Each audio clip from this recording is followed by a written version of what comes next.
اعوذ باللہ من الشیطان الرجیم بسم اللہ الرحمن الرحیم۔ السلام علیکم میری پیاری بہنوں اور بھائیوں، امید ہے آپ سب خیریت سے ہوں گے۔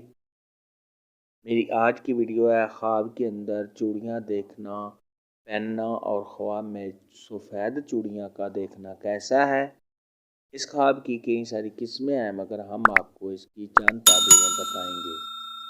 ویڈیو شروع کرنے سے پہلے میری آپ سے چھوٹی سی گزارش ہے کہ میرے چینل کو سبسکرائب کر لیں تاکہ آنے والی ہر نئی ویڈیو آپ تک آسانی سے پہنچ سکے اور آپ اپنے خواب کی تعبیر جان سکیں۔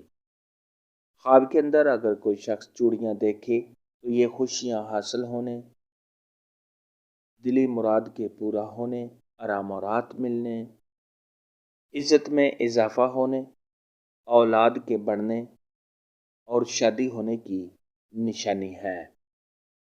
خواب کے اندر اگر کوئی شادی شدہ عورت چوڑیاں دیکھے تو یہ اپنے خاوند کے ساتھ پیار محبت کے ہونے، خاوند سے نفع حاصل ہونے، اولاد میں اضافہ ہونے اور آرام و راحت ملنے کی دلیل ہے۔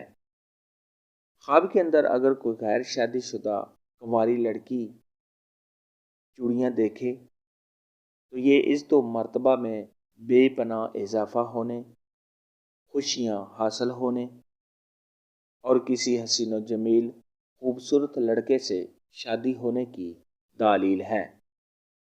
خواب کے اندر اگر کوئی مرد دیکھے کہ وہ چوڑیاں پہن رہا ہے یا اس نے چوڑی پہنی ہوئی ہے تو یہ اس دو مرتبہ میں کمی ہونے، کسی پریشانی میں مبتلا ہونے اور رنج و غم اٹھانے کی نشانی ہے۔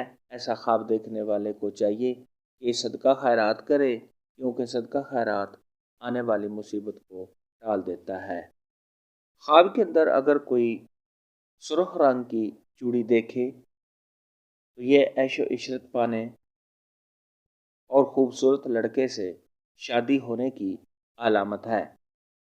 خواب کے اندر اگر کوئی دیکھے کہ اس نے سفید رنگ کی چوڑی پہنی ہے یا اس نے سفید رنگ کی چوڑی کو دیکھا ہے تو یہ پرہیزگار ہونے، آرام و راحت ملنے، خوشیاں حاصل ہونے اور کسی خوبصورت پاک دامن اور پرہیزگار لڑکے سے شادی ہونے کی نشانی ہے۔ خواب کے اندر اگر کوئی دیکھے کہ اس نے سیاہ رنگ کی چوڑی کو دیکھا ہے تو یہ کسی مال و دولت اور رئیس لڑکے سے شادی ہونے کی علامت ہے۔ خواب کے اندر اگر کوئی شخص دیکھے کہ اس نے چوڑیاں کسی کو تحفہ میں دیا ہے یا گفٹ کیا ہے تو یہ پیار محبت کے بڑھنے، خوشیاں حاصل ہونے، تمام رنج و غم کے دور ہونے، دلی مراد کے پورا ہونے اور مال و دولت حاصل ہونے کی علامت ہے۔ چوڑیاں کے متعلق آج کی ویڈیو میں اتنا ہی تھا۔ اگر آپ کا کوئی اور خواب ہے جس کی آپ تعبیر جاننا چاہتے ہیں تو نیچے کامنٹ میں مجھے ضرور بتانا۔ میری ویڈیو کو لائک اور شیئر لازمی کرنا۔ اللہ حافظ۔